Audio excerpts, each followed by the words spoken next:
A3 जो हमें दिया है 4।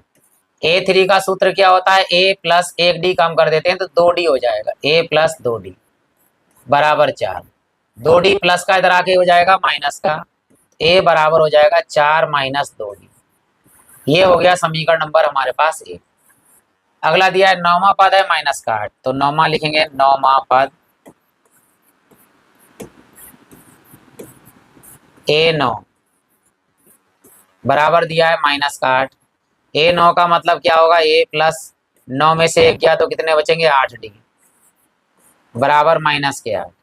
अब A का मान लगा दीजिए, क्या है A का मान हमारे पास में 4 माइनस 2D प्लस के 8D बराबर में माइनस के 4।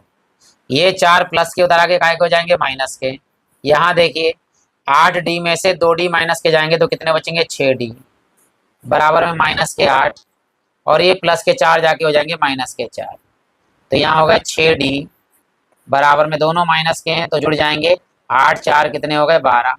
6 से काट दीजिए, 6 दूनी 12, तो D का मान आ गया हमारे पास -2।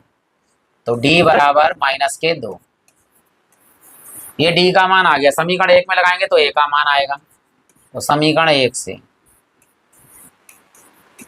क्या है, A बराबर 4 माइनस 2D,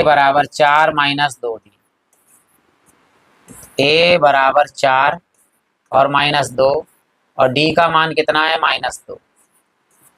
तो A बराबर हो गया 4 और माइनस माइनस प्लस, 2 दूनी 4। तो A का मान आ गया हमारे पास 4 और 4 कितने हो गए, 8।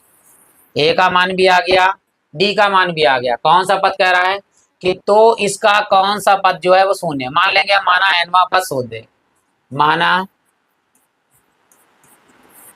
nवां पद an बराबर कितना है, 0 यानी 0 है। an का सूत्र क्या होता है, an का सूत्र होता है a प्लस n में से 1 कम कर देंगे, n माइनस 1 इंटू डी बराबर में 0 है। देखो यहाँ में n का मान निकालना है, वही आंसर है। देखो a का मान हमारे पास कितना है, a का मान है 8 plus n minus 1 into D का मान कितना है, d का मान है -2, ब्रैकेट में इस तरह लगाएंगे। अब ये माइनस के यहाँ गुणा करेंगे तो प्लस माइनस क्या हो जाएगा, -8 माइनस यहाँ आएगा 2 शुरू लिख दीजिए, ब्रैकेट में जैसा लिखा हो लिख दीजिए n-1। अब इसकी गुणा यहाँ भी करिए, इसकी गुणा यहाँ भी कीजिए। देखिए 8 माइनस के 2n और माइनस माइनस प्लस के 2 एकम 2 बराबर 0। तो देखिए 8 में से 8 और 2